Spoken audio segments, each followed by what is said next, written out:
नमस्कार दोस्तों, मैं मुकेश कुमार, आपका योग मित्र। आज का विषय है मैं और मेरा भारत। किस तरह एक व्यक्ति विशेष के ठीक होने से पूरा भारत ठीक हो सकता है। भारत हमेशा ऐसा था कि हर व्यक्ति विशेष अपने अंदर पूरे भारत को नहीं ब्रह्मांड को लेकर चलता था। इसको अगर पीछे लेके जाएं तो श्री कृष्ण ने अपनी बाल लीला में दर्शाया कि बाल्यावस्था में जब मिट्टी खा रहे थे और मैया ने उसे जांच करने के लिए मुख खोलने के लिए कहा तो उनके मुख में पूरा ब्रह्मांड दिखाया गया। ऐसा उस कथा में दर्शाया गया और इसको वेदों में लिख दिया गया, यथा पिंडे तथा ब्रह्मांडे, कि जो इस पिंड में है वही इस ब्रह्मांड में है। और इसको और सरल कर दिया गया कि पहला सुख निरोगी काया। अगर एक एक भारतीय या देशवासी स्वस्थ है तो देश हमेशा आगे ही बढ़ेगा, कभी पीछे हो ही नहीं सकता, क्योंकि इसके बाद भी वो अन्य कार्य कर सकता है। तो भारत का स्वस्थ होने का पहला कारण यह था कि हर व्यक्ति विशेष स्वस्थ रहता था, अपना डॉक्टर स्वयं होता था। लेकिन ये बीमार कब से हुआ, क्या क्या दिक्कत आई? देखिए, हमारे शरीर का निर्माण पंच महाभूत तत्वों से हुआ है और यही पंच महाभूत तत्व हमारे बाहर प्रकृति के अंदर है। और अगर एक एक तत्व प्रकृति के अंदर बिगड़ेगा तो उसका प्रभाव शरीर पर रहता है और शरीर में अगर कोई बिगड़ेगा तो उसका प्रकृति पर रहता है। किस तरह रहता है, ज्यादा पीछे नहीं जाते, सन 1947 से बात करना शुरू करेंगे। एक एक तत्व के अंदर क्या क्या परिवर्तन है देश के अंदर और मेरे शरीर के अंदर, उसको समझने का प्रयास करेंगे। देखिए, सन 1947 में हमारे आकाश तत्व को खराब करने के लिए, हमारा आकाश तत्व क्या है, हमारा बुद्धि विवेक खराब करने के लिए क्या किया गया कि मैकॉले पद्धति, शिक्षा पद्धति ऐसी बनाई गई कि अगर कोई भारतीय, पहली बात तो इसे पढ़ ना पाए, क्यों? क्योंकि उसमें छोटी अवस्था में बहुत सारे सब्जेक्ट डाल दिए जाते हैं ताकि छोटे आयु में वो कंसंट्रेशन ना कर पाए, किसी भी तरफ ध्यान केंद्रित ना कर पाए, हमेशा बिखरा बिखरा रहे।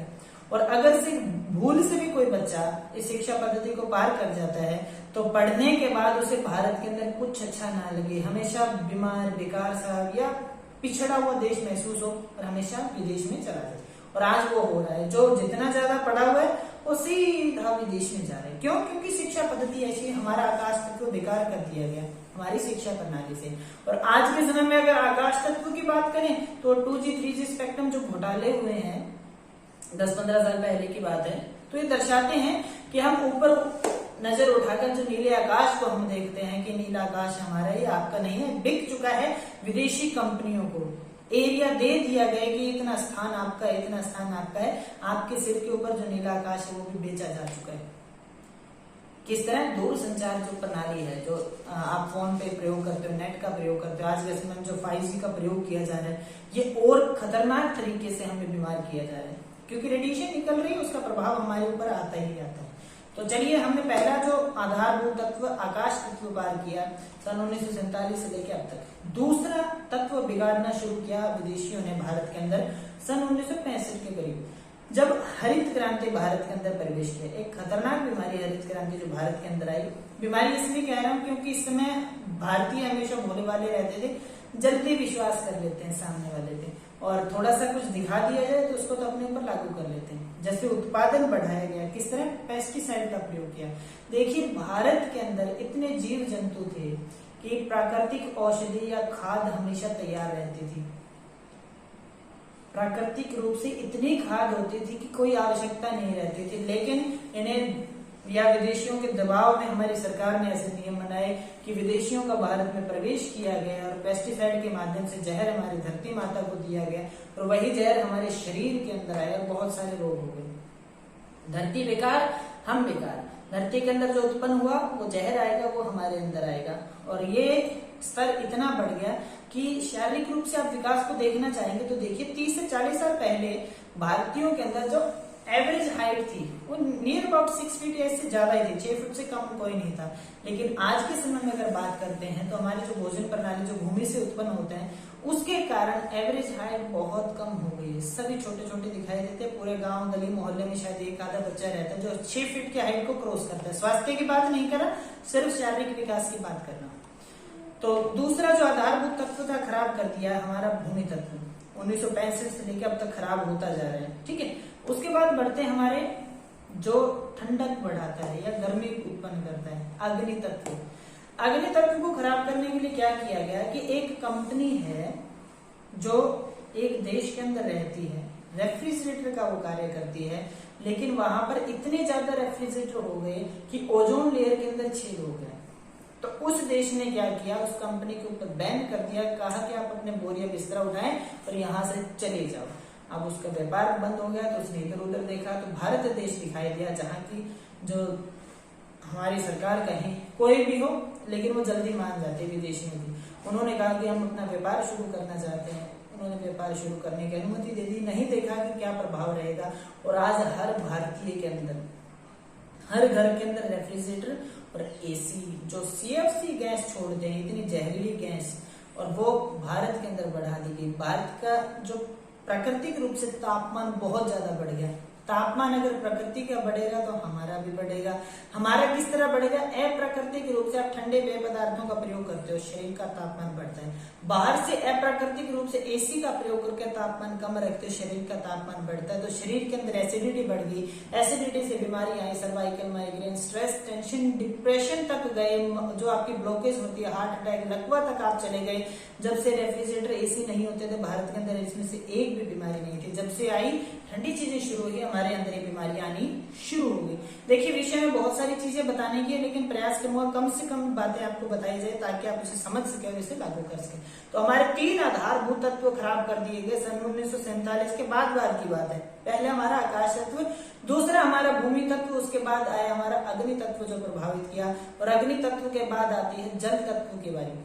जल तत्व को कैसे प्रभावित किया, देखिए अंग्रेज जो थे उन्होंने जांच किया पूरी दुनिया का जल और गंगा माता का जल, जो गंगा नदी है उसके जल को देखा गया, उससे पवित्र जल उन्हें कहीं भी नहीं मिला, क्योंकि उसमें कीड़े पड़ते ही नहीं थे। लेकिन एक कंपनी आती है विदेश की, कहती हम आपको प्योर जल देंगे, प्योरीफाई करके देंगे, इससे शुद्ध जल नहीं मिल सकता, भारत है गरीब देश है, अच्छा जल पीजिए, उसे अनुमति दी और उसने हर घर में प्योरीफायर आरओ के माध्यम से पहुंचा दिया। हर घर में है, गांव के अंदर भी पहुंच गई व्यवस्था कि आरओ का पानी पिएंगे।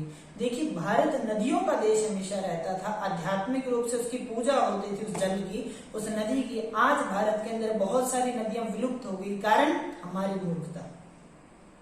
आपके अंदर जल तत्व की कमी है। क्यों कमी है? क्या आप अपने वजन के अनुसार उतना जल ग्रहण करते हैं? नहीं करते। जैसे पहले वाली वीडियो में बताया गया कि जितना आपका वजन है उसको 10 से भाग कीजिए, उसमें से 2 घटा दीजिए, जितनी मात्रा आती है उतना जल आपको पीना चाहिए, लेकिन आप नहीं पीते। तो आप बीमार हैं तो देश भी बीमार है। देश के अंदर इतनी नदियां क्यों थी? क्योंकि इतना जल भारत के लिए आवश्यक था, इस भूमि की उर्वरा शक्ति, उपजाऊ क्षमता, नमी बनाए रखने के लिए। अगर जल चला गया तो भूमि कठोर हो जाएगी, कठोर होगी, उत्पादन क्षमता खत्म हो जाएगी, उपज नहीं होगी, भूमि बंजर हो जाएगी, और वैसी हो चुकी है भारत के अंदर। तो इस तरह करते करते भारत के 4 आधारभूत तत्वों को खत्म कर दिया गया, और आज के समय में जो हमारा अंतिम तत्व जो बचा था प्राण वायु के माध्यम से, जिसको ऑक्सीजन का नाम देते हैं, वायु तत्व जो है उसे भी बेच दिया गया। देखिए हमारी मूर्खता के कारण क्या रहा कि हम समझ नहीं रहे हो क्या रहा है, समझना चाहते भी नहीं। क्यों? क्योंकि हमारा कार्य चल रहा है। जो वायु तत्व है इसको किस तरह बेचा जा रहा है कि ऑक्सीजन की कमी हो रही है। कहाँ से कमी हो रही है, किस तरह कमी हो रही है? क्या बाहर से कोई चीज डाल के ऑक्सीजन की पूर्ति कर सकते हैं? संभव ही नहीं। आपके फेफड़े काम नहीं कर रहे। क्यों नहीं कर रहे? क्योंकि आपकी एसिडिटी बहुत ज्यादा है, बेचैनी बहुत है, मोटापा बहुत बढ़ गया, बीमारी, गलती आपकी। और हो क्या रहा है कि प्रकृति से ऑक्सीजन को लिया जा रहा है बड़े बड़े कंटेनर के अंदर। इससे होगा क्या? जो ऑक्सीजन है उसका स्तर ठंडा रहता है और ठंडक रखता है, लेकिन अगर गर्मी बढ़े तो गर्मी बढ़ाती भी है।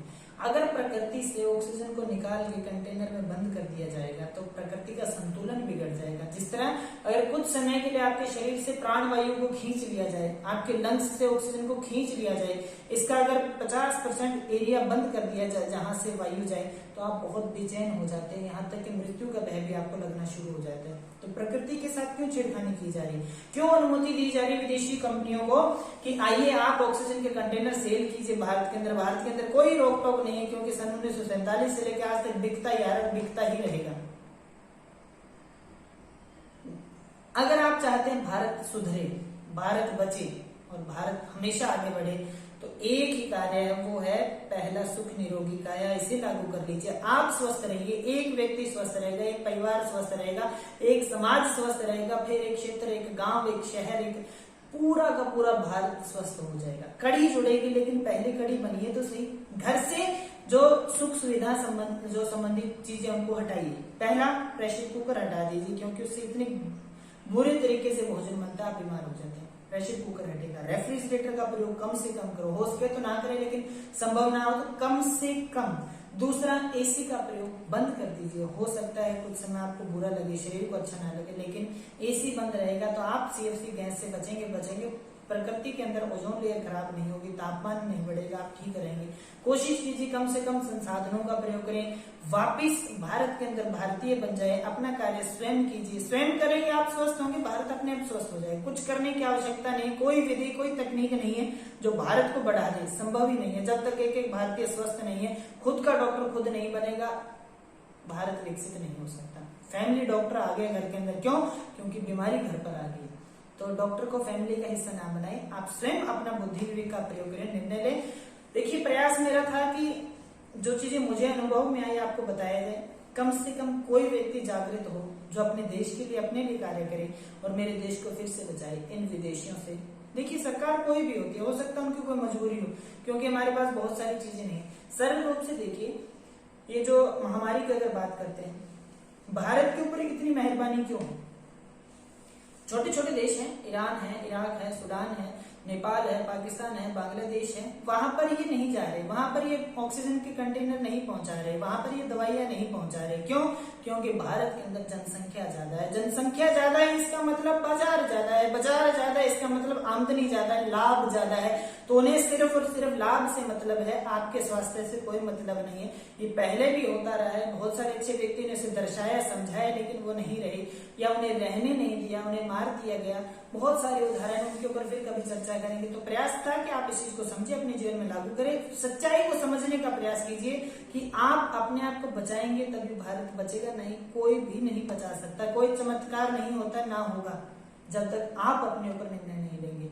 तो उम्मीद करूंगा आप विषय को समझेंगे, अपने जीवन में इन चीजों को लागू करेंगे और मेरे देश को फिर से बचाएंगे। हम नए विषय के साथ फिर से मिलेंगे। तो इस वीडियो को जितना हो सके लाइक कीजिए, शेयर कीजिए और चैनल को सब्सक्राइब कीजिए, जिससे नई नई विषय और इसके ऊपर डाले जा सके और ज्यादा से ज्यादा व्यक्तियों तक पहुंचे। हम फिर से मिलेंगे, तब तक धन्यवाद। जय हिंद, जय भारत।